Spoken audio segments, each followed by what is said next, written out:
Welcome to episode 7 of Origins Unknown. My name is Claire Huntington. My co-host Chris Holt and I are so excited to bring you Jaci's story and her search for origins unknown. Jaci was conceived through IUI, which is a assisted reproductive technology method. Raised by only her mother, Jaci had just half the puzzle. Her search for origins unknown has a lot of parallels to us, adoptees.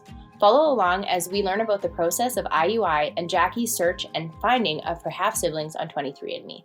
Enjoy!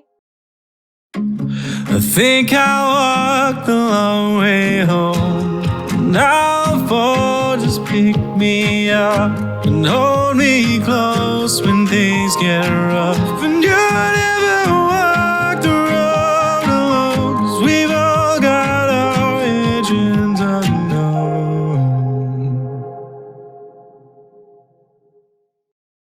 Thank you so much for joining us, Jaci. My name is Claire Huntington. And I'm Chris Holt. Hi, nice to be here. So our listeners are going to be excited for another departure from our normal topics. Jaci is searching for origins unknown, but she's not your standard adoptee. Jaci, why don't you let us know a little bit about your story and why it's a little bit unconventional? So first, in the first way, I'm not adopted in the slightest. My mom was like a little rebel pioneer back in the early 90s. She had witnessed her parents' really rocky divorce. And so from a young age, she was always like, nah, if I'm having kids, it'll be solo. I don't want a dude present. Just because she didn't want to have to deal with the possible breakup and having her kids go through what she went through. And so, she decided to go to a fertility clinic, I guess. She's real vague on the details. So this is mostly what I can piece together from other family members. But she decided to go to a fertility clinic because she didn't want a man in the picture. From what I can gather, she tried for quite a few years to get pregnant, and it just never worked and it never happened. And so she went in and had IUI or intrauterine insemination done. I think I was the first shot that she had ever gone in for. So first time success. And then she raised me as a single mom. So I have no idea who my dad is. That's the reason why I'm here. Wow. That's a lot. So I guess when were you told this kind of backstory and this origin story, I guess you could call it, at a young age, or when was your mom open about the whole process early on? As far as I can remember, I've always known that I didn't have a dad. It was made very clear from as far back as I can remember. I honestly don't remember being told I don't have a dad. It was just the norm. I knew, I can't tell you specifics, but I know by age 10, I for sure knew that my mom went and had a donor. I don't know that we've ever talked it was IUI and I went to the sperm bank and blah, blah, blah. But I knew that there was a donor. So I have grown up entirely knowing that there is a second parent, if you want to call it that, out there. I have done that for forever. What's fascinating about this, I think, is that, it's easy for us to just interview people within adoption stories or foster care. But this story is obviously very unique. And I think I'm just curious to hear more about, I guess, some of the issues that adoptees feel in terms of, if you want to call it trauma, but just this idea of maybe wondering or, kind of fantasizing about that parents. God. Yeah. No, that was a huge thing. I love my mother.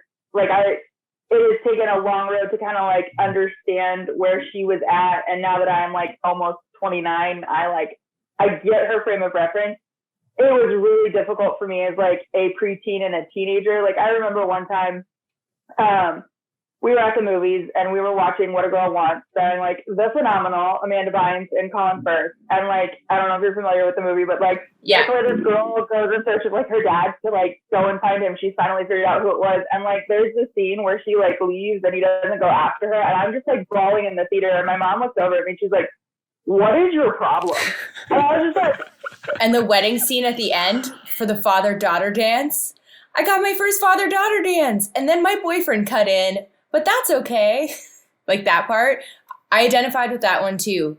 Chris, again, you weren't a 15-year-old girl. So I wasn't, but I feel like for people in our positions with maybe, not having the parent there or a birth parent or whatnot, it's interesting because I think films portray a lot of topics about obviously just family and even like adoption or foster care or blended families or whatever it is. And it's always fascinating to me how, like, we talked about Twinsters, where I went in thinking, oh, this is going to be awesome. And then I end up like ugly crying. And it's just super interesting how pop culture and movies and films can really kind of resurface things that, obviously you didn't go to that movie thinking, oh, this is going to be a cry fest. But right? That was my entire plan. I wanted to bawl in the theater as a 13-year-old girl. I didn't feel humiliated or awkward at all. Let me tell you what. No, but I think it's interesting that you like bring up the point of like pop culture as far as like referencing adoption, or even now in like my case, like there's a lot more movies out, and I'm gonna blank on the names, but like I know Vince Vaughn did one where like he. Oh yeah, he was like a sperm donor. Yeah, and he had like 500 kids. Yeah. Yeah, so like, I mean, that one came out. You want to talk about like being the awkward person in the theater while everybody is laughing at this because it's such a funny plot line. And I'm like, oh my God, this is my life. Like, shut up. Like there's that one. I can't remember the other one, but I know it's got like Mark Ruffalo in it, where he was like a donor for this lesbian couple so that they could go and have kids, and they had like 2 kids by the same one. So I mean, like my case, as far as like being the kid without a dad, or like being the child who was sired by like an unknown parent through like science, is coming around to be more relevant, which is like cool on the one hand, but like as one of those like early generation kids who didn't have that growing up, it's also just like, oh, okay, it's fine, I'll get over my feelings. Yeah.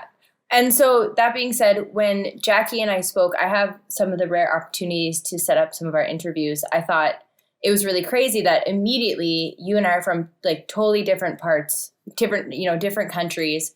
And within moments of talking with each other, we were giggling like we were best friends, and we don't have the same walk of life, right? And it was really funny how as adoptees, and I thought it was very important for us to bring this story forward because we don't want to isolate or just have this as adoptees. There are people out there searching for origins unknown that have single parent or who are searching for a brother or whatnot. And it's crazy to me to think that this community was even broader than we thought. And so in talking about things with you, it was just so interesting to see that I could connect with you, that instant connection that adoptees have. And we are so excited to open up our podcast to this community. And I'm wondering, what are some of the stigmas that you grew up with? As adoptees, Chris and I aren't privy to, we know some of the terrible things that are said to us and whatnot, but what are some things that have been said to you? And they could be intentional, and then after we can talk about some things that people unintentionally say, like triggers.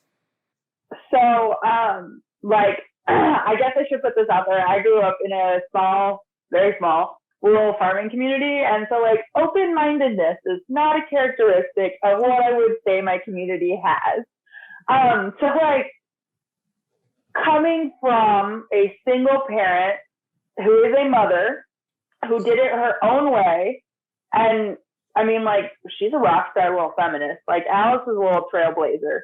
And I mean, like, she is very well known. So I, therefore, was very well known, and kind of like the situation of how I came about is fairly well known, as far as the fact that like they know Alice has always just been single. I like the first time I can ever remember like being insulted because I was like a unique case was one of my childhood friends. We were, I gotta think, how old were we? 7, maybe 8, and like we were playing softball or kickball or something like that. And I had managed to get like a really good hit, and I ran home and like I scored a point for my team, and she was really upset. And her comment was, well, I know why you're so weird. It's because you don't have a dad. Did you fight her? No. Yeah. I mean, like, can I fight her now? Like let's OUP family, let's go. Come on. Yeah, right. Mount up. No, I mean, and like, I'm over it now because like I fully accept the fact that I am a weirdo. It is not because I don't have a dad. It's just because that's who I am on the inside. I mean, like there were things like yeah. I mean, like that was one of the things. There was another time where like I again grew up in a small rural farming community, so like religion is a really big centrifugal like piece for most people's lives. And like when I was 10, I apparently have a lot of trauma around the age of 10 because it keeps popping up. Me too. But like, well, I had a couple of friends who were like really religious, and so like I was getting into religion because you know what your friends do. And I remember that I had talked to mom, and I was just like, I want to be baptized because I hadn't been baptized at that point. I was like, I want to be baptized. I want to be baptized. And one of the deacons of the church that my friends went to that I wanted to be baptized at, like flat out, they didn't tell me, but they told my mom. It was actually one of my extended family members, like way, way down the line. But they like told my mom that because of how I was born, I would probably have to do a little bit extra to get baptized. And like even at 10, I knew that that was kind of like bull because it wasn't my choice to be born this way. Like I promise you, if I had my pick, I would have been born into like a nuclear family with a mom and a dad with tons of money, so I didn't have to like struggle about any of this stuff. Like, so I just thought it was like, I mean, you talk about things that are like hurtful or that like kind of illuminate how you're different from others, and like that is absolutely one of the stories that I think of. Yeah, I think for all of us, yourself included, and first off, it's showing all it's not just this kind of black and white situation. There's all this gray area. And I think all of us, the one common denominator for all of us is that none of us chose to be in this situation, and that we are kind of been thrust into a community that is very much, in my opinion, disbanded. It's very, I mean, there are tons of podcasts out there about adoption and foster care and those types of things, but nothing is as inclusive as what we're trying to do here. We want everyone under the sun who is within this umbrella to be part of this community. And I think to not share your story and people like you would be doing a disservice to a large number of people. I mean, jokingly, you brought up that Vince Vaughn movie, but like he had 500 people and like kids in that movie, but like there are thousands, hundreds of thousands of people just like yourself that are born in that same situation. Yeah. Oh, dude, I know. So like, so for a while I had always asked my mom, I was like, can you give me more information? Like, if you won't tell me like about this, like just tell me where you went and I will start the process to like find who my donor is. And so like I asked. I think by the time I was like 20, I had given up because like it wasn't going to happen. And I knew I wasn't going to get that information from my mom. And so, how many years ago has it been? Like 3 at this point, 3 or 4, I think. I went and I did 23andMe because I was like, you know, DNA testing was like up and coming and stuff like that. And I was just like, it'll tell me if I have like any major health concerns that I need to be aware of. Cause like, obviously I can't backtrack that half of the family, like in what I get from them. And so like my cousin and I had this brilliant idea and we were just like, hey, I'm going to buy the test kits. Like you just do it with me. So that way we can kind of see like what the balance is from like what I got from our side of the family as like a tester. So that way we could kind of figure out like what my DNA was from. And like the craziest thing that we thought would happen is I was going to have some like wild background in my family, like, you know, coming up. And at this point, I should have checked earlier today. I'm going to quick peek at my phone. But the last time I checked, I have 4 siblings. Like there are 5 of us, like out and about because of 23andMe. Wait. And I don't know about the that sounds. Is that Kate? We joke about the Vince Vaughn thing, but I did creep some like case studies. There has been instances where, due to clerical errors, and I don't think anyone caught them, or actually, I don't know if the legislature, if people like, you know, the governing bodies, I don't think people thought DNA was going to be a thing, let alone easily, readily accessible DNA. Like, is that a high number? Because that's 5 people who have decided to do 23andMe. Like, there could be another cross section. I don't know, because like, I mean, to be honest, I didn't look at the numbers because I'm going to out my siblings a little bit.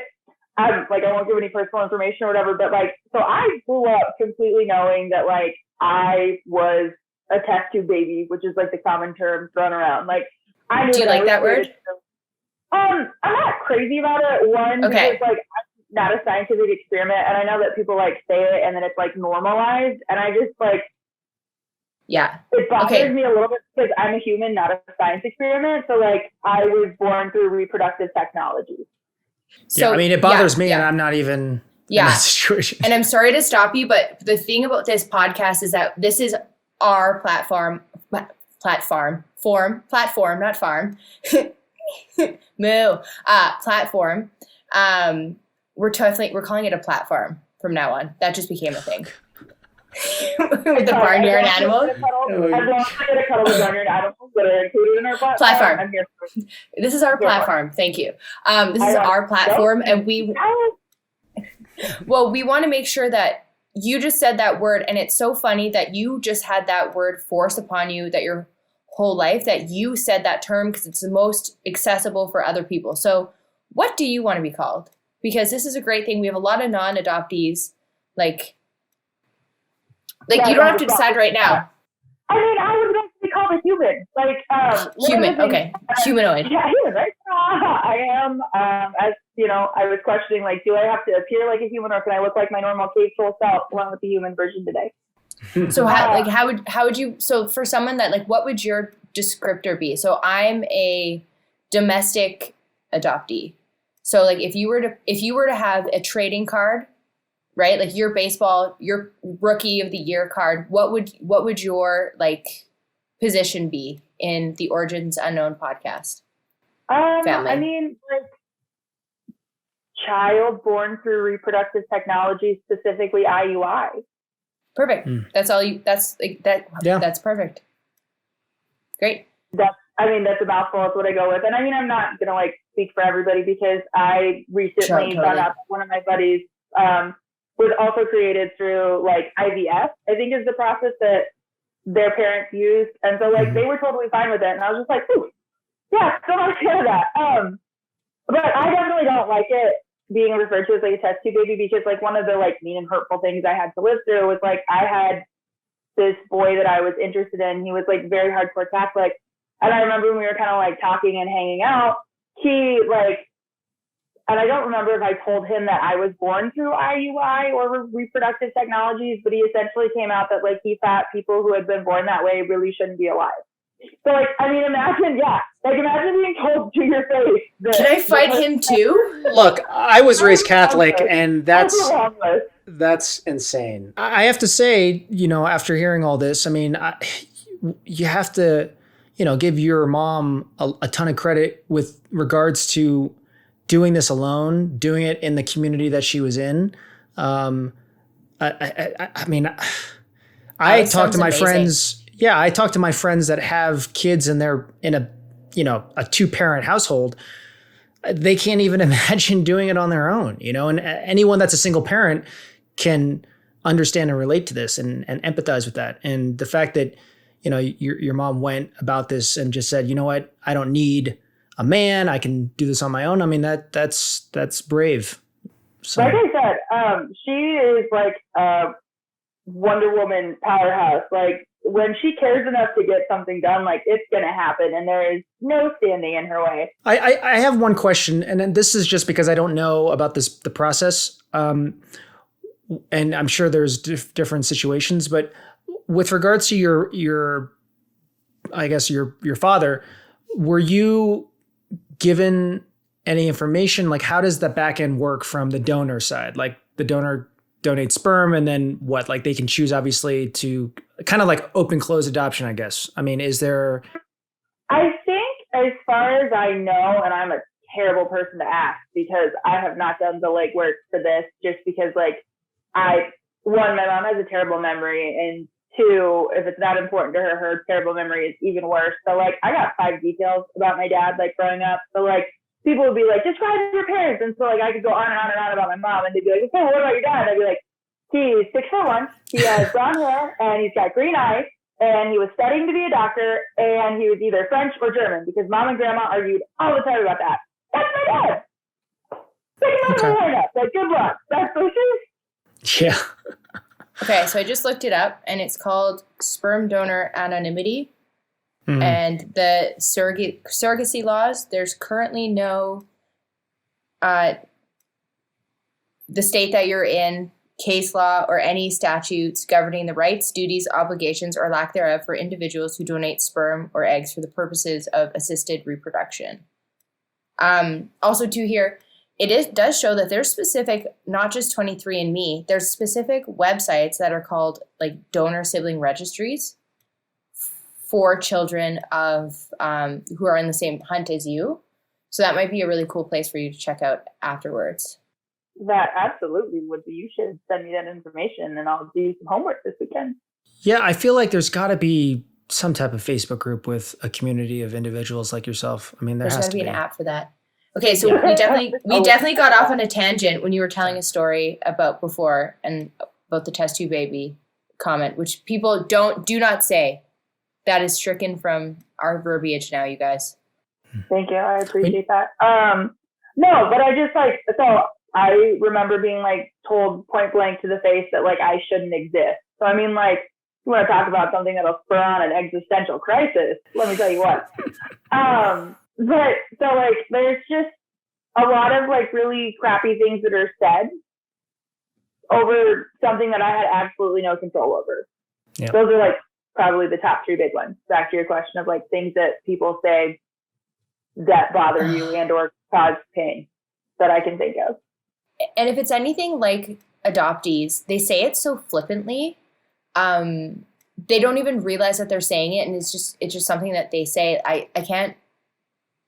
Sorry if any of my exes are listening to this, but I can't say how many guys I've broken up with because I had like straight to my face being like, I don't know if I could love a kid if I adopted it, or how do your parents? You're so lucky that your parents actually love you, or you don't know what genetic mixed bag you would get, you know. And it's just like I'm like sitting right here, and it's like you say, like I'm a human person. I'm not a commodity. I'm not a product. I'm not, you know, and you must feel that even more than us. Like adopted children are marketed as products and, you know, and there's profits made and it's supply and demand. And I can't even imagine the pressures that you face as a like reproductive assisted baby through IUI. Did I do it?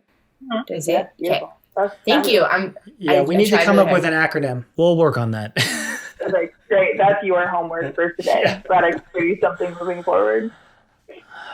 So, like another question I have, you know, because this is still, you know, obviously so interesting. I mean, I wonder if you kind of have the same feelings when it comes to, you know, I mean, obviously you have your mom, but like meeting other people's relatives and seeing what people look like and how they're a blend of 2 people. Is that something that you were kind of, you noticed yourself being interested in, or you were kind of, I don't know. I was hyper-focused on as a kid. Well, like there are a couple of traits, and I mean, like it's pretty easy to figure out where they came from. Comes from the other parent. But like, yeah, in one instance, I mean, it was always joked about with my family that like I look so much like my grandma. There was one point where like a cousin brought home her boyfriend, and there was a black and white of like grandma when she was roughly my age at the time, like hanging on the fridge because it was like the only photo of her little brother. And the boyfriend was just like, why do you guys have a black and white of Jaci on the like on the fridge? It's so weird. Like a very specialty niche situation. And they're like, no, that's grandma. So I mean, like we always joke that like I inherited her face, and we had a lot of creepy similarities, just as far as like both of us on who we were. But like my hair does not come from my mom's side of the family. Like nobody has the curls that I do, and it's kind of hard to see it with my headphones on. That and my beautiful schnoz, like both of those come from my dad's side of the family. I don't know if it was like Aunt Bertha or whoever else they may have came from, but like they're definitely not on the side of the family that like I am familiar with. Got it. That's so cool. I never even thought of that you have half the puzzle. Yeah. Oh. And so with the siblings that you found them, correct me if I'm wrong, through 23andMe? Yep, that was the site where I dropped a whole lot of bombshells at a whole lot of families. Wait, what? So this was the story that we were segueing to. Yeah, you knew your history. There we go. Sorry. Yes. No, I'm glad we got back there because don't ask me to remember things. I inherited my mother's memories. Yeah, no, so like I have always grown up knowing like that I didn't have a dad, that like my mom went through technological assistance in order to have a kid.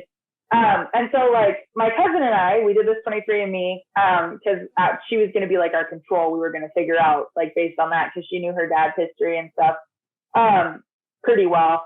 And so like we did it, got the results, and I was like scrolling through because they had finally like updated like DNA relatives, and it popped up and it was like, you have a half brother. And I was just like, what?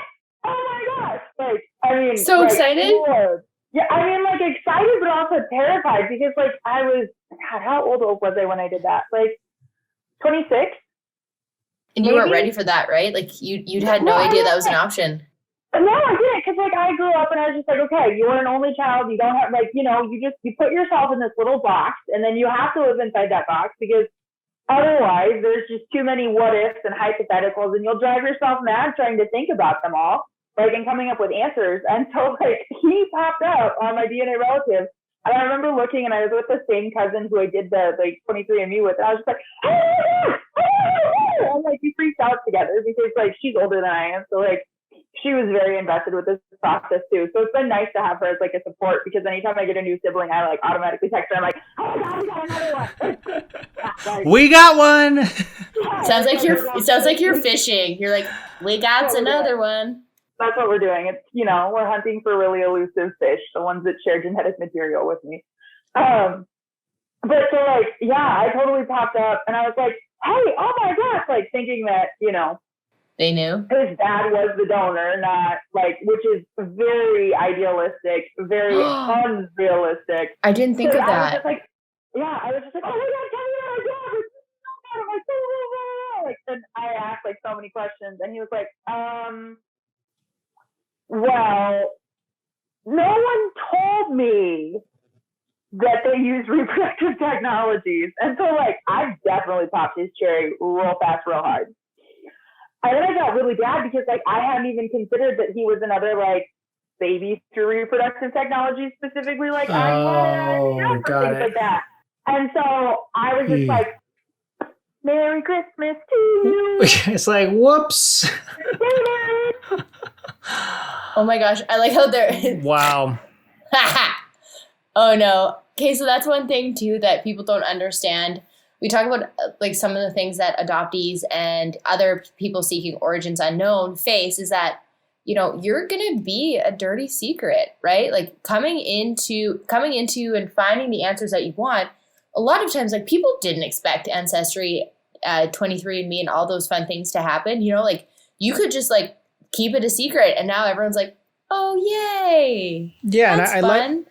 I like what Jaci said about creating a narrative for yourself and putting yourself in a box, because the what ifs and all those unknowns that you really can't find answers to anytime soon will drive you mad. And I think I've met a lot of adoptees that kind of tell themselves, oh, I don't want to do a birth parent search. Like I was never interested.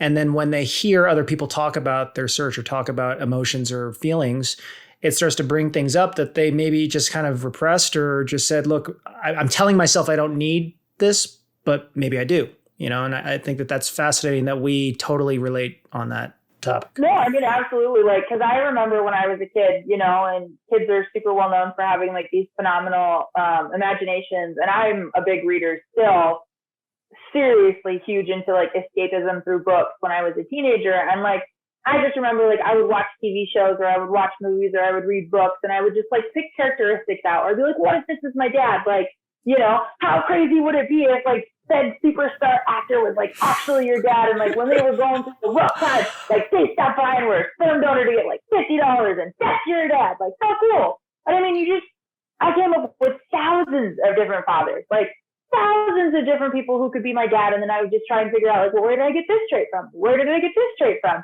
And so like at some point you just have to stop, because like you could spend eternity trying to figure out those questions. And like, at this point, I don't have factual answers. And so in order to be productive in my life and get anything accomplished and hit the goals that I want to for myself, like you kind of just have to shove that off to the side and revisit it if and when something different happens.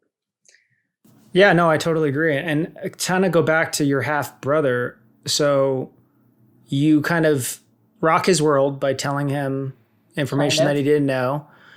And what happened next? Like, he's actually my favorite sibling, mostly just because he's the only one I've talked to, like, in depth. He's super cool, like, absolutely adore him. As far as, like, the interaction that we've had. So, so, like, I have a little bit of information from him that I need to, like, dig into. It's one of those, like, I've had my world rocked by figuring out I had siblings. So, like, I don't know that I'm ready to, like, get rocked about that much further. Maybe for, like, my 30th birthday, I'll push into it. But he, like, did ask them questions, and, like, they fessed up and they came clean, because, I mean, it's pretty hard to deny the fact when someone, like, hops up on a genetic match site and, like, it shows that you've got a large quantity of DNA that's shared. So he's older than you said? No, I think I'm the oldest, if I remember right. By, like, got it. couple months. The And fifth one is Oh, and okay. I haven't had, like, any contact with the fifth sibling. Technically it's the fourth sibling because there are 5 of us. This is difficult. I don't know how people do this for, like, their entire life. No, yeah, that's it. To not, like, yeah, I mean, to not tell. I mean, I can't imagine the process that he went through and is still going through, you know, with trust and, like, all that stuff. So with the other siblings, so that one was the first one you found out was that half brother. Yes. Was the half brother. And I think from what I remember, like, when I was doing searches, there's a possibility that there's, like, one older than me. But I know, so I have 2 half brothers and 2 half sisters at this point. The 2 half sisters are kind of like their fun, own unique little thing. And I won't name names or give too many details, but they were a case of, like, where they use the same donor for the kids. So those 2 are actually, like, full siblings. Like, they have same mom and same dad. It's just that the dad is a donor, but it was the same donor for both of them. I know this because they both talk about 23andMe for, like, that's like so crazy to me that, like, also to the privacy, if I pop up on someone else's ancestry, like, that you have access to their genetics and you can tell that they are related to one another. Do you know what I mean? Like, what? So 23andMe, like, I like them. I mean, and there are probably smarter people out there who could figure out how to, like, hack the system or whatever, but, like, they don't give you all of that information. Like, they just tell you that you have, like, a new biological match, and then you can see, like, how they rank you. So you can't actually see, like, their genetic breakdown or, like, any genetic issues that they have. Yeah, there's got to be privacy issues. Yeah, unless they're willing to share that with you. So, like, I can request, like, to view this information of my siblings, and then they can either accept or deny it. But otherwise, like, hold on, let me pull up the one that I'm not. So have you done that? Did you request each of them to see that information? And then did everyone accept it? All of them except, like, the most recent one. And so that person, have you talked to them already or no? No, because, like, I sent, like, a request, like they do. So let me pull this up. So, like, I can see his name, how he registers it on the site. You can see his name? Yeah. Oh, I'd absolutely Facebook creep him. That would be so easy to do. You just have a full name. It's like, type it in. So, okay, so that's, like, maybe a good tip for if you're going to register for Ancestry. Don't put your first and last name. Yeah. Can you do just a name, like one name? I don't know. I'm not sure if you can. I don't remember. It's been forever. But at this point, I'm like, yeah, come find me. Like, I'll be your big sister, because apparently I'm just meant to be the oldest. But so, like, I can see his name, what our predicted relationship is, and then, like, it shows you like a couple of other things of information. Why do I feel like sperm donors are not going to go on Ancestry and 23andMe? I'm just wondering from the sperm donor perspective, and I know that they kind of sign off their rights, and it's like, you know, you obviously don't have access, but, like, I don't know, like, as a guy, I would just always wonder. And, you know, it's not like you're going to get alerts on your phone. You have a new kid, like that would be super weird. But I'm just so curious as to anyone that has, you know, even donated eggs, like both men and women, like, do you ever wonder? I mean, I would, and maybe it's just because I'm adopted, but I would totally wonder, if I had a biological kid somewhere, like. I've been requested to have my eggs before, actually. And that was like, I had a qualm, like someone asked for me to donate and I was just like, no, right? Like it's a huge gift, not to mention it's terribly painful for the woman, but it's like an invasive surgery. But not only that, you have to have like a ton of hormones so that you can produce the eggs so that they can harvest them. And that, like, my cousin went through, and she's very open about this, so I don't feel bad like sharing her information on the internet. Like, she went through fertility treatments, and so like one of the things that they had to do was like actually harvest eggs from her, and like she would have to do, I forget if it was like, I think it was progesterone shots in her butt, and like she would just have these welts, like massive bruises, like that were just I mean, like, it is. So like, to all the women out there that listen to this that like donate eggs, like, kudos to warriors, you, because that is a rough just process. like. Yeah, I have a friend that donated eggs, and she had an open situation. So has a relationship with the family. She's actually they had triplets. So there's three. And she wanted her kids to at least meet them so they could at least have other siblings. But it just seems like a very harmonious situation. But I thought when she told me it that, oh, is that how that works? But, I just, it's all new to me. Like, all this stuff. And I think it very much depends on like the time frame that you donate, because like obviously the earlier donations, it's going to be very cut and dried, like closed adoption. Because I remember like one of the things that my mom did tell me about like the whole process is that like she couldn't go after the donor for like money or rights or things like that, because like they made a donation, like they signed off their rights. And I'm very vague on it, but I remember her saying specifically that like women couldn't then go and be like, well, you owe me child support for this child, like, because it wasn't a casual encounter. And also it should be said that we are saying donate. However, what we're meaning is that these people actually are paid for their assistance. So it's not like not necessarily a selfless act, but it's you are compensated very highly. Oh yeah, especially if you're. I think my friend. I mean, she was a track star at Michigan. Like her genetics were very good, and she was young at the time. So. And there's people that scout. There's people that scout. Like, I was scouted because I had a college education and whatnot, and like, that's like, to me, it's crazy. Yes. Like, hey, you want to sell some eggs? Like, although I do think the women are compensated like way more than the guys are, just because it is such a much more invasive and difficult process to harvest eggs than it is to harvest. It's surgical. Like, you cut through, just so people know, you literally cut the woman open, and I believe you go through the ovary. I'm not sure. I don't. We're gonna have to get a specialist on here. Walk us through. Wow, that's fascinating. So the other siblings, minus the newest one that you, I guess, just found out about. I'm guessing you said that you're not as close with them. Well, so like with the sisters, the one I never had any direct contact with. Like the older one I never did. I just remember like asking when her birthday was, because I didn't want to be the oldest one. I was like, I don't know why, but I apparently am terrified of being the oldest sibling. So I was like, when's her birthday? Like, is there anyone out there who's older than me? No, I was the first. Perfect. But so I talked to like the younger of the sisters, and we talked a little bit, but it was a very traumatic experience for them, because like their parents had told them like recently, which is why they did the DNA test to like see where they fell as far as like siblings. Because I mean, we talked about the Vince Vaughn movie where like they made a clerical error on his part, or on the like Bank's part, and so that's why he's got 500 kids, because like he really truly was only supposed to have like 5 max, I think. And so like we make jokes about it, but like I'm sure at some point in time there has been like, it's the same donor, but it's not the same donor.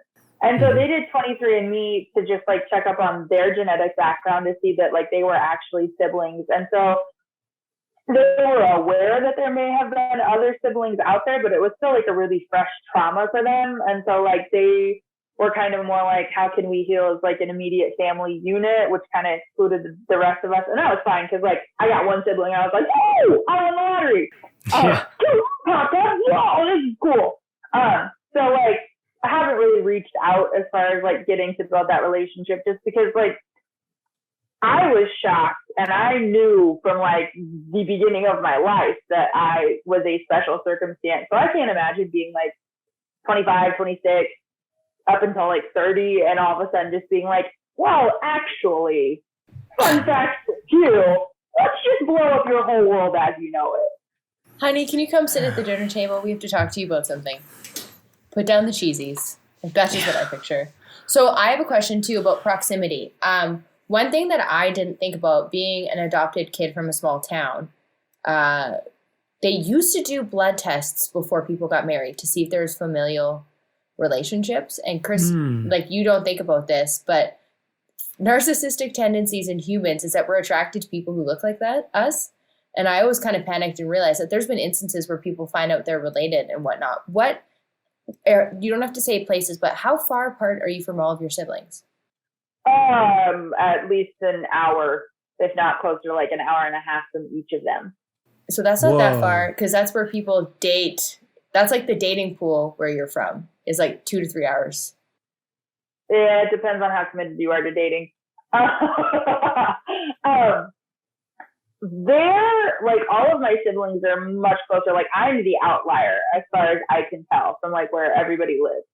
I am definitely the farthest out. My other siblings, from the creeping that I have done, because I'm a secret FBI agent on Facebook, like they're probably under 45 minutes, like all of them, from each other. Wow. But that seems close. Claire, you brought up a good point. Like, what if you're out there and you're dating and you don't realize that this person like is related to you? That was like a big fear I had. And oh no, it's absolutely legit. Like I joke with my cousin, because I mean I'm single at this point and I don't date frequently because people are gross. Facts. That's a shirt right there. That's a shirt right there. I don't date because people are gross. I'm gonna wear that shirt. I don't date because people are gross. The roof on my face on it will be gorgeous. But like I was joking, I'm like, well, what am I supposed to do? Like, hey, would you mind taking a blood test for me just to make sure that we're not like secretly siblings? Like, where was your dad roughly from this time frame? Like, did he ever study medicine? Like, you just go into these like really weird questions and then you come off as a weirdo, because I'm just trying to make sure that I'm like not dating my brother. Yeah, no, that's legitimate, and no one wants to be dating. Like that's how like sibling. A problem like I have, and so being a Caucasian domestic adoptee in a small town where everybody's related to everybody, and I made a TikTok about it, about dating in a small town where you have to call your mom, and it goes through the whole thing. It's like, oh, like, are you from the North Kellers or the South Kellers? Like, are you from like this person? What's your mom's maiden name? Like, oh, we're not related. Right. But like, that doesn't matter. That doesn't matter. Like I used to do that all the time. And then I was like, wait, like, why am I, that was like an exercise in futility, right? Like you're like, oh. Absolutely. No. And I just think it's funny that you talk about that, because like, that's definitely a thing, like a small town thing for sure. Not necessarily like genetics related, but like literally I was having a conversation with my cousin yesterday, and I was like, yeah, these people, they lived in the house that those people lived in, that those people lived in, that those people lived in. I'm not even 30 yet, and I can trace back like 4 owners. And I was like, oh my God, I need to move. So with everything that's happened for you, and it sounds like obviously a lot of positive things, because now you have blood related siblings that you can interact with. Well, I have my 2 brothers, but like, I mean, one of these things is not like the other. Is there anything about the 23andMe and all the searching? Is there anything that you regret, or is it really like, oh, it's all positive and I'm glad I did it? No, I don't think I have any regrets. Like there has definitely been like a lot of surprises. Because, you know, like I said, I was not expecting to find siblings. Like I did it to figure out if I was like at a higher risk for cardiovascular heart disease, or like, am I likely to have renal failure at some point in my life? Like I just wanted to know like these big scary conditions that like I would get massive anxiety attacks filling out at like the doctor's office where they're like, do you have anybody in your family that's got like, and then it's a list of like 35 different diseases. And I was like, I can answer none of this because I don't know. So like I just wanted answers to that question. And like when I did the test, I had totally given up hope on like finding my dad, finding siblings. I was just like, I'm gonna be a lone wolf. Like, who is it off of? Oh my gosh, I'm blanking. I watch too much TV. What is it? The movies where like the dude gets married and they go to Vegas. Oh, Ashton Kutcher? No. Why can't I think of it? Oh, this is like it's. Oh my god. The Hangover. The Hangover. Thank you. Yes, The Hangover. I'm like the opposite little like brother that he's marrying into opposite lone wolf. I'm a one-man wolf pack. Yeah, I'm a one-man wolf pack. Like I was totally prepared and ready for that, and then like out of the woodwork pop siblings, and so now like every Christmas, because it just seems to be like the Christmas tradition that we get 23andMe now. I'm always just like, see if I have any updated siblings this year. Like. On through. Oh my gosh, because it's a Christmas present. Oh wow. Yeah. And so I'm just like, hey, it's me. I'd like, okay, can we just talk about that? You're like the gatekeeper. You're like, welcome, brethren and sisters, to our You should have like a group. big staff. I think like Gandalf or something. Yes, oh my god, please. Anything that makes me closer to somebody who lives inside the Tolkien universe, like I am ready. Let's nerd out. Oh yeah. Yeah, no, but like it's funny that you mentioned that because like I said, I've always been aware of this, so I'm always the family member that like is super excited anytime I get like a new sibling, and then I'm like, got that bomb.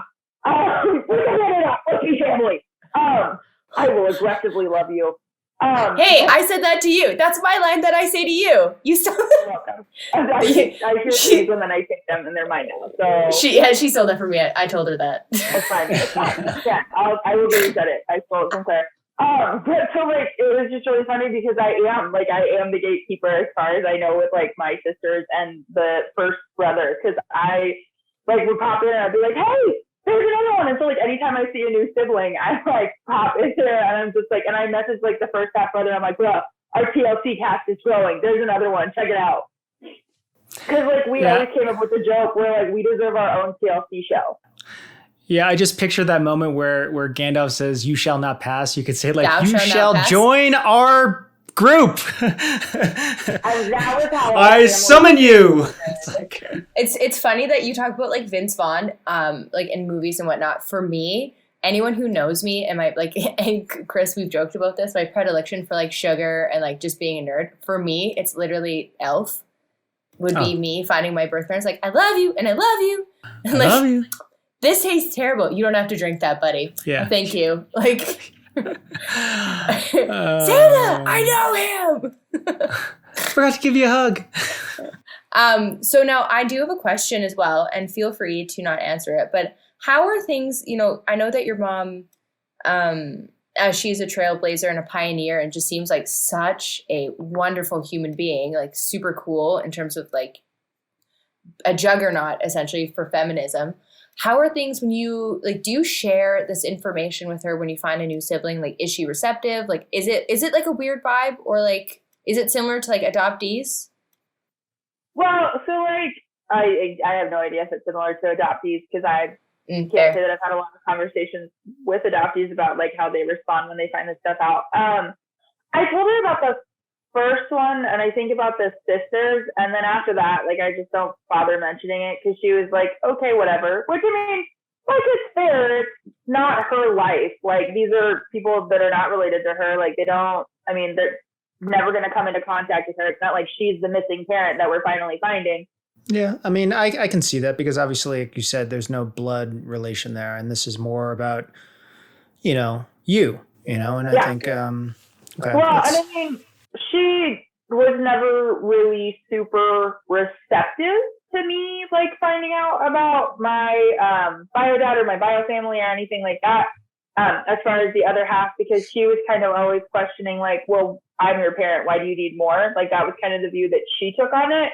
And I mean, like, it is a very unique kind of experience to be, you know, I'm assuming it's the same for people who are adopted. Like, you just want to know who you are. Like, it's not that I love you any less or that you were an atrocious parent and you fundamentally ruined me for the rest of my life. Like, that's not what I'm saying by wanting to find my other parent. I just want to get to know the other half of me. Like, there is literally half of a family history that I don't have. Yeah. I think that's so important to get across, because I've gotten some comments and DMs saying, what, you know, when they find out about the podcast topic, they just say, well, my parents were awesome. And I'm like, who said that my parents weren't? You know, that's not what we're talking about here. And this is more about, like you said, just seeing, you know, like for me, I want to just see what they look like. I don't have a picture, you know, and it's not like I want to go live with them and like, you know, move to Korea or anything like that. It's just, I just want to see where I get my looks from at a bare minimum. Yeah. So I've been thinking a lot about this, Chris, and that this is great that this organically came up, about how to explain this to non-adoptees, because we do have a wide network of non-adoptees. Imagine if you suddenly woke up from a car accident and you had amnesia and you know nothing before a certain date and you know nothing. Would you want to try to find out, or would you just be happy with that life? No, I call bull. You would want to know. You'd be like, what happened? Yeah, I think that that's really what it is that it's natural. It as a human being, like all of us, you know, I mean, there are many people that take it for granted because they have it.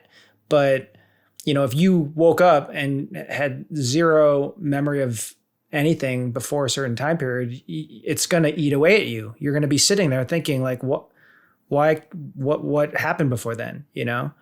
So, and I mean, not only that, but at least coming from like my experience, I can't talk to the whole like being adopted and having like no frame of reference to like where I come from. But like, I think about the family relationship that I have like with the family that I do know. Like, my grandma was my favorite human being on the planet. Like, when she died, I was traumatically affected because I loved her so much. Like, I've mentioned multiple times my cousins that I talk to and like have gone through experiences with.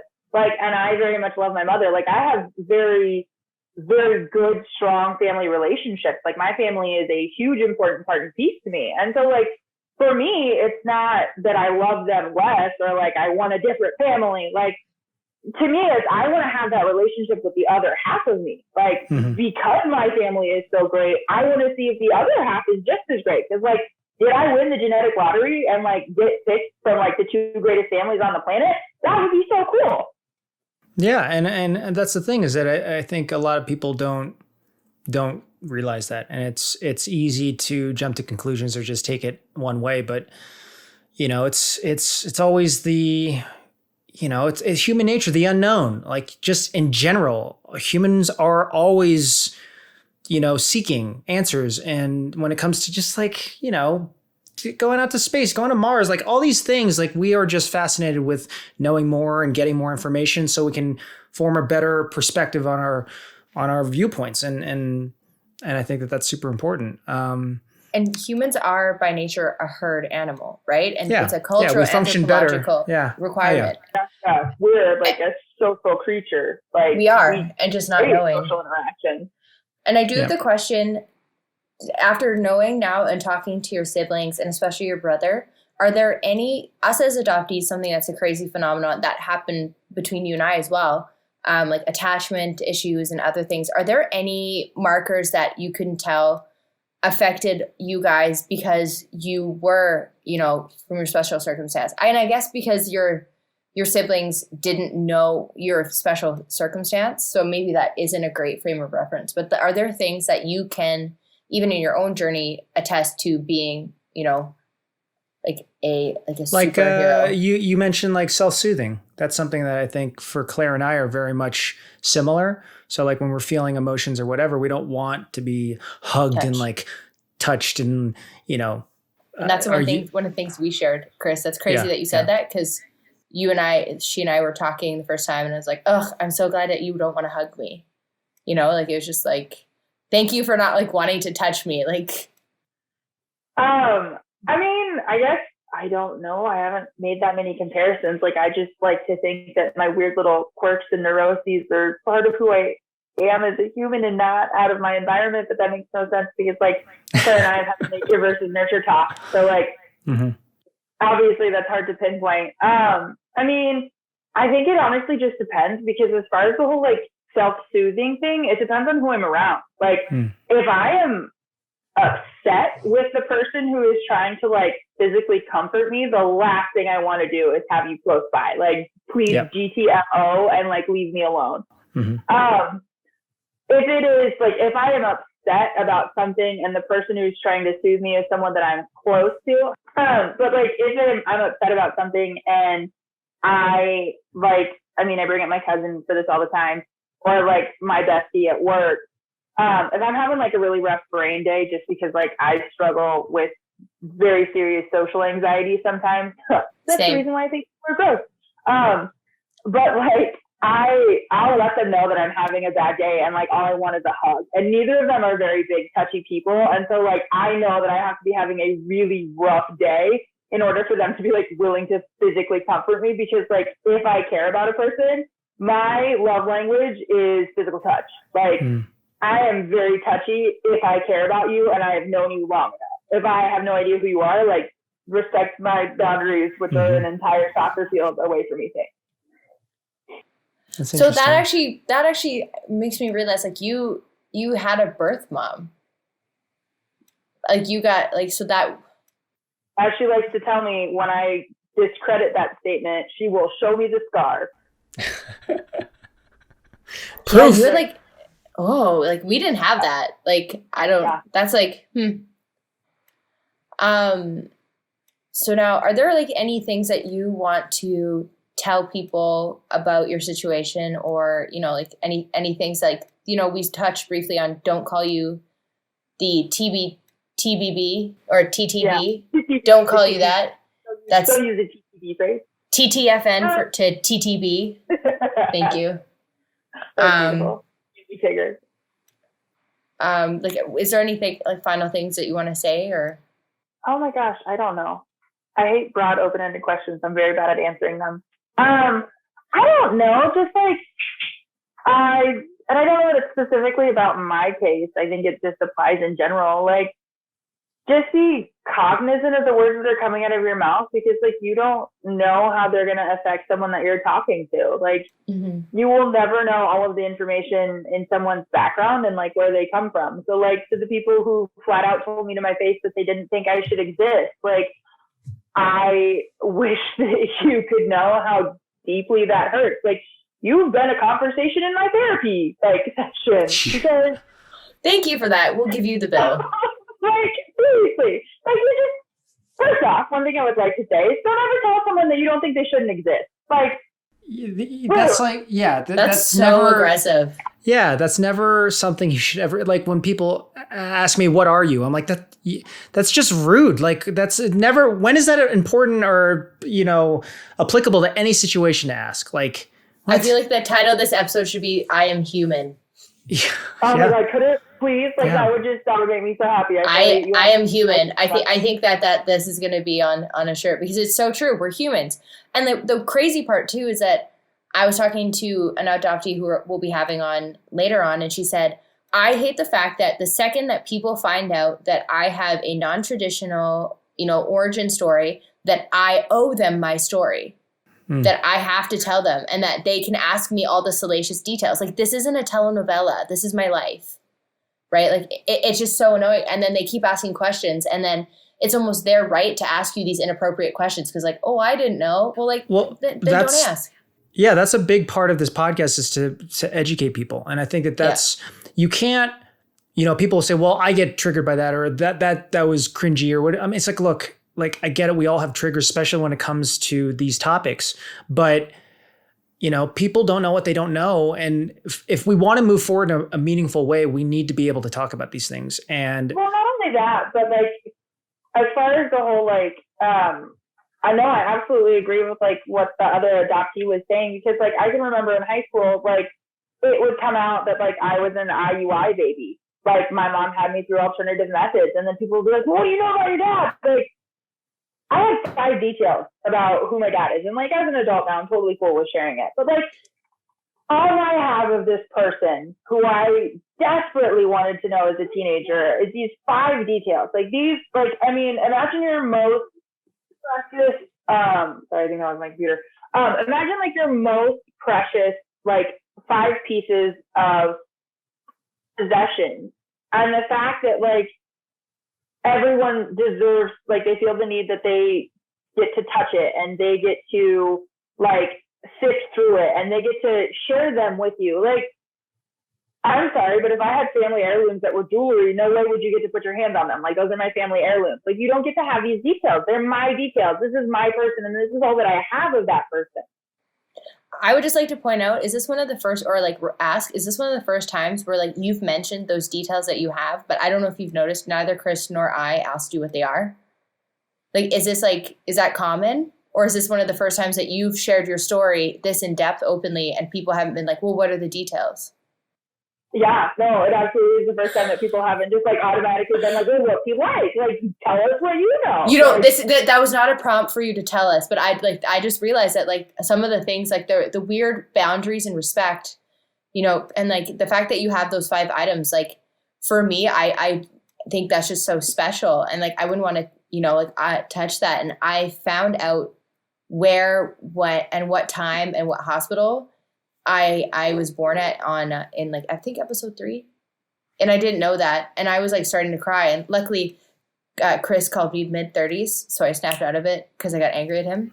My bad. It was great. I'm like, I'm not in my mid-30s. I'm 33. Well, now I know what to do. And now I know what I need to do when she's in those moments. So I just say, hey, mid-30s. If she gets emotionally triggered, just emotionally trigger her. Give me anger. Empower me with anger. But you know, it's really funny that like it didn't even cross my mind that like you should bequeath that information upon me. Right. And then you and I've talked about your story quite a lot. And like, you know, so that is something else too. That's another educational moment. Just because you want to know doesn't mean you should ask. Yeah. And you can, and it's ask for consent. Say to an adoptee, be like, is it inappropriate for me? Also, that doesn't mean that you can't use that to blanket inappropriate things, but be like, look, I'm new at this. Is it inappropriate for me to eventually ask or for you to eventually share those items with me when you're ready? Like when you are ready, I would love to know, right? Like put things on your terms. Like, yeah. I don't know. I think that. No, that definitely works for like those of us who were created through the process of IUI or IVF or anything like that. Because I mean, like humans, you know, we are social creatures, but we're also attracted to novelty. And so like new things that we don't encounter frequently, like, here's a candy, give me more.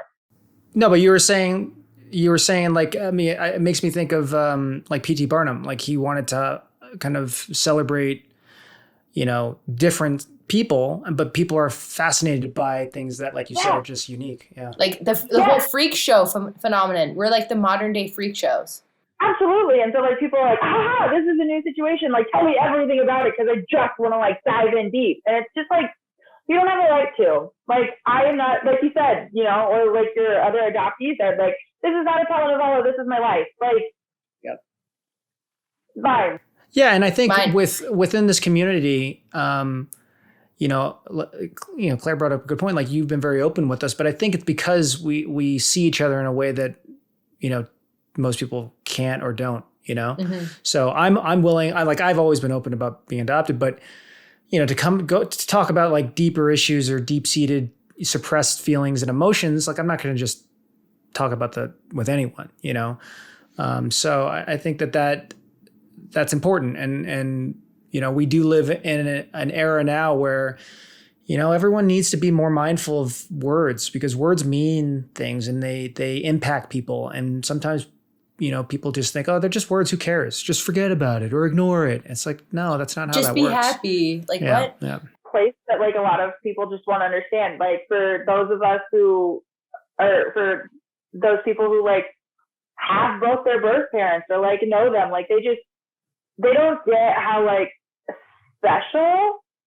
Yeah. And I guess maybe special isn't the right word, but like the amount of times that I've imagined meeting my bio dad, like that moment hasn't happened. And it's still one of the most like intimate details of my life. And so I just don't think that like people who are not adopted or not created through reproductive technologies, like they just don't get that. And so they're like, yeah, let me have you on your search. And it's like my timeline, my life, not really a TV show. So the you know, like that longing to have that encounter, have you ever thought about, you know, questions you might ask? Because I think about that all the time. If I were to meet my birth parents, like what would I ask them? And for me, it would be very obvious. It's like, tell me why, what was the circumstance? I've never thought that. Oh, absolutely. Like there is a long list of questions. I don't know if you've noticed this or not, but I really like to talk. So yeah, I've got a list a mile long, like of just things that I want to know. Like if my grandparents on my dad's side are dead, like tell me everything about them. Like my grandma was literally my second parent when I was growing up. And so like I have a strong affinity for wanting to know what my grandparents are like. Like, what did my grandma on that side do? Like, did she bake a lot? Did she plant a garden? Like, tell me literally every detail there is to know about her. Like, fill me in on the missing almost 30 years that I didn't get to have with her. Yeah, I think about the likes that I have just with like basic food. I'm like, is this based on circumstance, or do I like this because, or do my bio parents like the same things or something Crunchy like that, cereal and pockets. Yeah, there we go.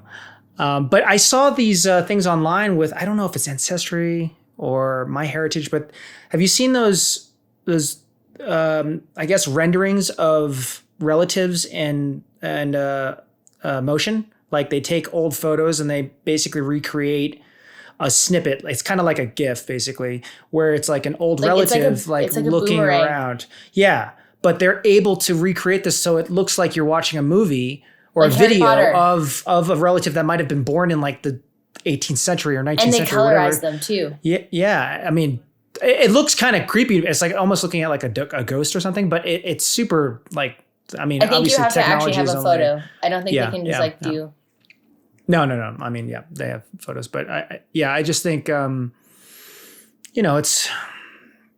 it's one of those things that, and you feel the same thing. It's like you want to find your dad. And this is something that is, like you said, very intimate and it's so close to the chest. And, as we get older, life gets busy and just, time flies. And then there are moments, especially for me, where I just kind of like try to put it out of my mind to just say, look, it's not going to happen. And I don't want to get my hopes up. I don't want to, and that's the scary part of doing a search is that, Rejection. Ignorance is bliss. Yeah. It's called, almost I believe it's like secondary rejection, I think is called. Like when you go and find and they want nothing to do with you. And non-adoptees and I think we'll just call us the OUP families, like non-OUPers don't understand that that's like people are like, well, you want to go find them? And it's like, well, you realize that they might not want to see me, right? Like it's a two-way street. Yeah. Right. And like just talking about there's a veto in Saskatchewan where I found out recently that if I could go find my birth family and they could have done a veto, and Chris and I were looking at this article, and in the time that this article had been written, 83 vetoes had happened. I think the article had been published 3 weeks or 2 weeks before, and 83 birth parents went and we're like, I'll have to check the numbers on that. But like a large number of people were like, no, I don't want them to find me. And like going and finding and being like, no, you can't be here. You're going to ruin my life. Like, oh, absolutely. Well, because I mean, like one of the pieces of information that I got is like my dad was studying to be a doctor. Like at that point in time, if he was at college in med school when he donated, like he's probably in his 40s, maybe his 50s, like roughly around that time frame. He's young enough to know that like these services exist. So like one of the big questions that I have in my brain is like, if he wanted to, wouldn't he have like done the test? Yeah. And like that secondhand rejection is a really, really big fear. Like, and I already have enough like mental, emotional stuff going on up in here. I don't need to add like finally finding my birth dad and then just being like, no. Yeah, access denied. It'd be just yeah. It's like we're playing Pogs right now. Did you play Pogs? Yeah, I play Pogs. Slammers, yeah, man. We should literally make Origins Unknown podcast Pogs, and you can collect them like dissociative disorder. Are we gonna bring back Pogs? We're bringing back Pogs, and then you can collect your different discs, and then when we do retreats and stuff, everyone can play Pogs. Hey, and the Slammers could be trauma. Yeah. Like what are you playing or like for? Life events, like meeting my bio dad. Bam! It's just like, oh my gosh. I think some strangers feel like they are owed my story because it's interesting. Okay, also one thing too that really bothers me that I've been thinking about, can we stop using adoption as like a negative plot twist and using adoption or like TTB as like a negative? Like, oh, I bet you're a TTB. Like people need to stop using our monikers as insults. Like, oh, like you're adopted. It's like, what? Like I've had people be like, oh, I bet or I wish I was adopted. You're like, what? huh? Like, I'm not a joke. Yeah, and I agree with that. And not only that, but that's like, I feel like that's on the same level of people are like, oh my God, I'm so bipolar, or I'm so depressed. Like, I mean, I'm not trying to say that we hold the title on like self-searching and trying to figure out who we are because we don't know a parent or both parents, but like, there's an extra level that you have to go to when you're missing a parent or both. Like, yeah, 100%. I mean, I see all these people that, you know, on social media, they're like, oh, and they come from, you know, they have biological families and parents and all this stuff. And they're like, I'm out there searching for myself and trying to discover who I am. And I'm like, that's great. But imagine having 6 million other layers on top of that before you even get to you, you know, and that's what it is, you know, it's layers. And, you know, like I said, we are part of, I think, a very exclusive group. It's a very large community, but we're exclusive in the sense that, going back to that idea that we had no say in this. And not that that's a good or bad thing, but that's just, unfortunately, you know, the way it is. But I think that's what we're trying to do here, is to connect everyone through that idea that, you know, let's celebrate that rather than hide in the dark about it, not talk about it, or let it in many ways dictate where we want to go in life. So this isn't just like we're working with machines. Like, oh, you push this button on and this one shuts it off. Like, everyone has their own experience. And not only that, but like, there are very big emotions that come from having to live a life like this, especially when you didn't like choose it. And as we talked about like numerous times, like there's just certain things that you have to go and find and discover for yourself. And like 10-year-old me viewing this situation versus like 28-year-old me viewing this situation, we had wildly different feelings. And so like, to say that you should be like grateful or like, oh my gosh, because like the one that I get all the time is, well, it must be so nice to know that your mom wanted you. Like, I don't have a second parent to be like, hey, can you make me feel better? Yep. So I mean, like, to say that we should be grateful because like you were wanted, like there's still a whole lot of minefields that you have to walk through living this kind of life and growing up the way that you did. And again, that's not to say that like kids who were born into a normal family with like normal family dynamics don't absolutely have a lot of stuff to go through. Again, we don't own the monopoly on this. Like, it's not like, you don't understand. Yeah, I know. It's like, we're claiming this. Yeah. Me with my wizard staff. No. Yeah. Yeah. Jaci with a staff saying, I am human is going on a shirt. Oh, yeah. Yeah. I support that. Okay, wait. A fake beard, but yeah, you got it. Oh, yeah. Yeah, we got to do some cosplaying here for sure. Yeah, I fully support this. Anything that makes me closer to Gandalf, I'm a fan of. But I mean, like, it's so rude. It's so rude to be like, well, you should be grateful. At least you know you're wanted. Like, no, I don't know that. In fact, I struggle a lot with that whole like being wanted by a parent thing. So like, could you kindly buzz off? Like, you know, you're wanted, but on the other end of it, some man out there was willing to be like, yeah, like, I'm fine with not seeing them. And also too, now not doing the test. That must be like, for you must wonder. It's a new wonder being like, well, is he going to do it? Like, have you considered doing other tests? Like, we are going to probably do all of them. I've thought about it. The one thing is that like those tests can be kind of pricey. So if I'm going to do it, it's going to have to be spaced out. Cause like I'm a teacher in the United States. So like, while I'm not destitute, I'm a teacher in the United States.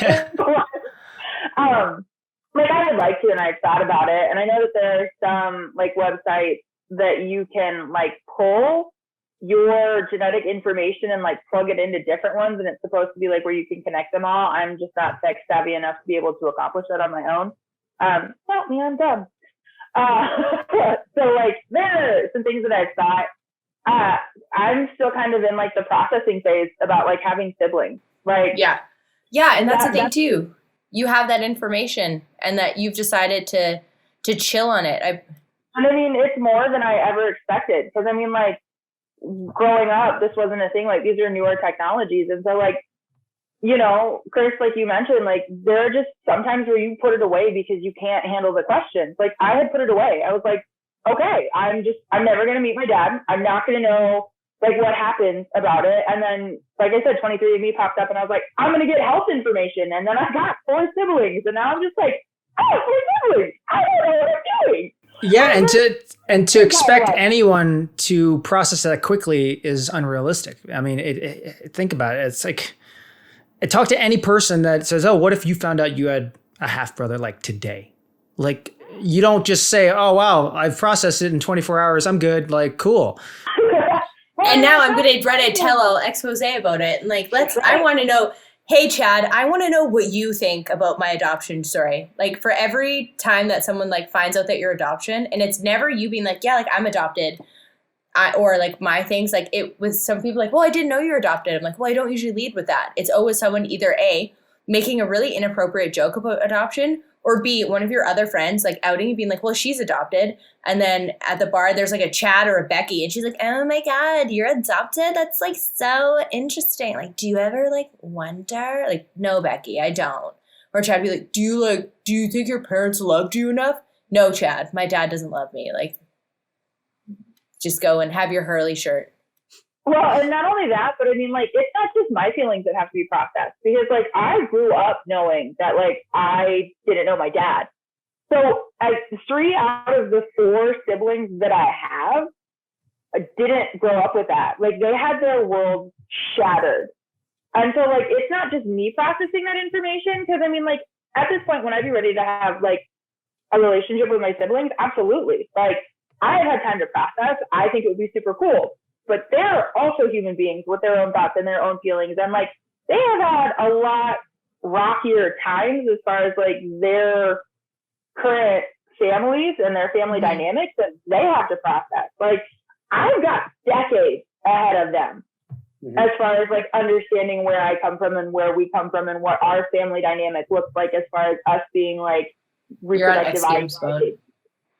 She on X Games mode. What I'm here for, breaking barriers. Well, this was really amazing. When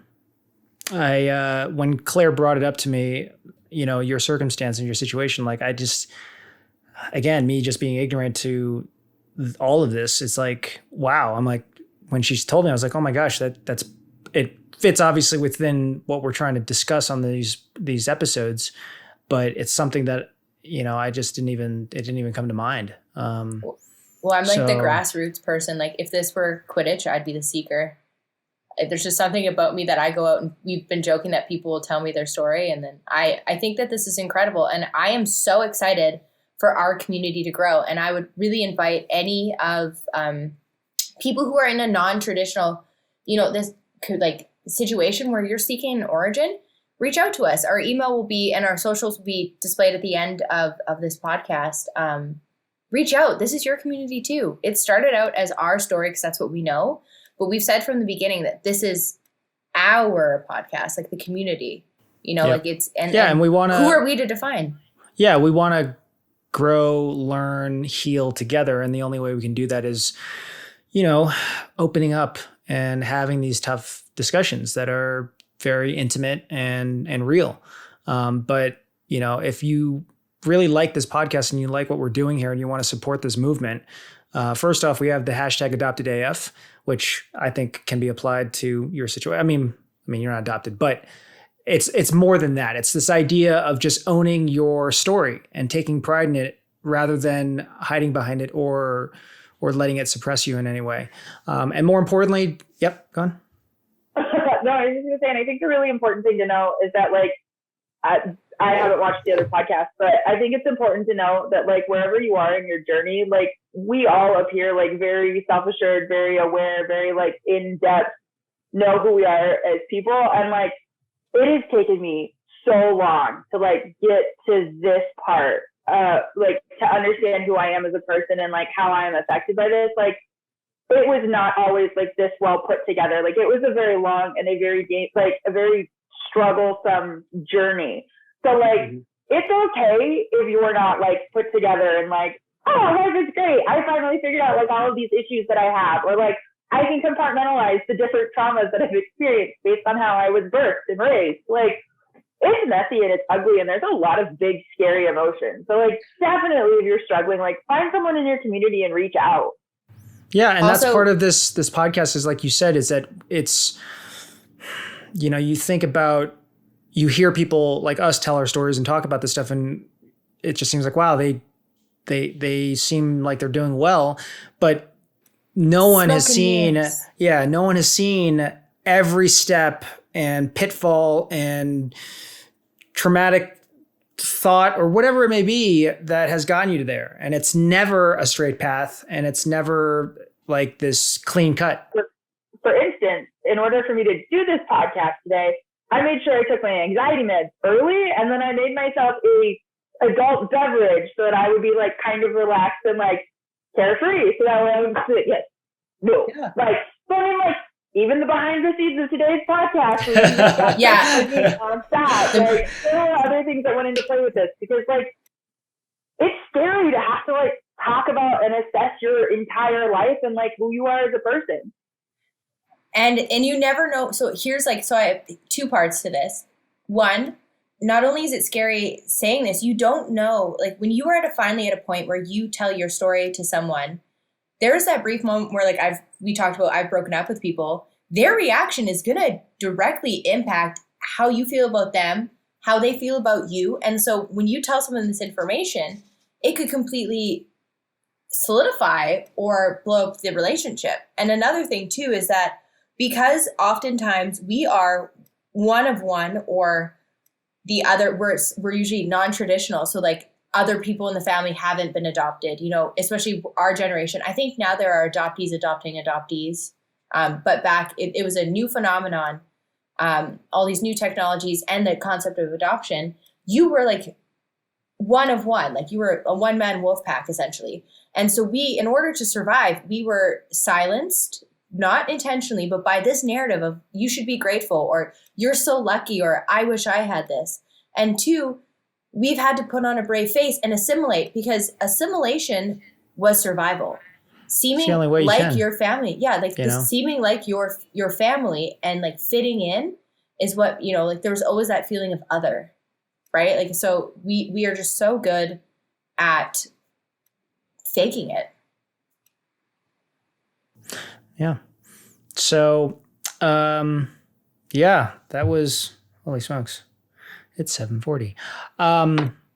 Yeah, please, again, subscribe, guys. This is our YouTube channel. We're doing these video formats because we want to show more than just the audio. And obviously, I think when you see the faces and expressions and just everything else, it does, like we were saying, I mean, put more things in context. And I do think we have the hottest podcast guests so far. So I don't know what it is about being non-traditional, but I think just everyone's just so cute. So. Well, when she has her staff in her hand, when we get her one, like. I'm excited to have you girls everywhere. I can't wait to have you and your brother along with the rest of the OU peers and our adopted AF retreats we hope to have. And you know, like we're going to have a safe space, and I'm just really excited to shepherd you into this community, because it doesn't seem like there's a community out there for you as well. So welcome. Willkommen. Bienvenido. Thank you. Awesome. Okay. All right. Well, thank you for your time, and we are honored to tell your story. If you'd like to connect with us on Instagram or TikTok, you can find us at Origins Unknown Podcast. You can follow my co-host at Beyond the Tats. You can find me at Sea Bear Huntington. We're also on Twitter. Follow us at Unknown Podcast. If you'd like to visit our website, it's originsunknownpodcast.com. Also, if you'd like to send us questions, share your story, or even just say hi, you can send us an email at hello@originsunknownpodcast.com. Special thanks to Pace Randolph for writing, performing, and producing the audio for our podcast. Follow him on Spotify for more wonderful music.